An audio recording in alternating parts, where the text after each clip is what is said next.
Hiiumaa mees Tiit Uusoja hooldab Ado Tooma talus oma lihaveistega Käina lahe äärseid alasid Kassari maastikukaitsealal. Oleme Kassari maastikukaitsealal Hiiumaal.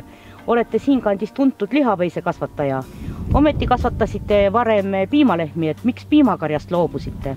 Mul oli piimakari liiga väike. Kui ma tahtsin suurendada, ei olnud ümber karjamaid. Nii suuri, kui rannakarjamaal ei tasu ju piimalehmi pidada. Peab olema ikka kultuurmaad. Aga mul ei olnud maja ümber nii palju kultuurmaid, et oleks saanud. Kui palju teil lihaveiseid praegu on? Praegu on momendil mõni alla 300. Ja kus kohas te neid karjatate? Kassaris. Kassaris, aga Kassari lahe ääres siin? Kassari lahe, Käina lahe maastikukaitsealal, jah. Kui palju maid hooldavad teie lihaveiseid? Neid on mingi 270. Ja palju üldse maad haariti siin Kassaris? Üldse maad on kokku mingisugune 550. Ja osadel maadel siis karjatate loomi? Rannatel on loomad, jah.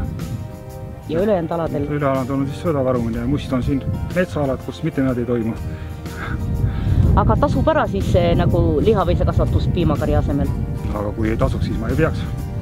Palju teil piimalehmi oli varem?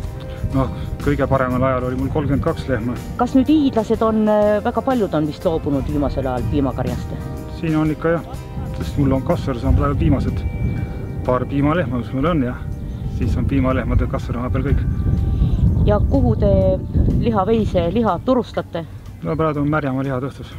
Aga siin Hiiumaal on ka avatud uus tapamaja? Jah, ja siia läheb ka. Siin olen rahul, aga siia lähevad nii väiksed kogused. Nii et arvate, et Hiiumaal on ikka sobib lihaveis kõige paremini? Kassarist sobib lihaveis paremini.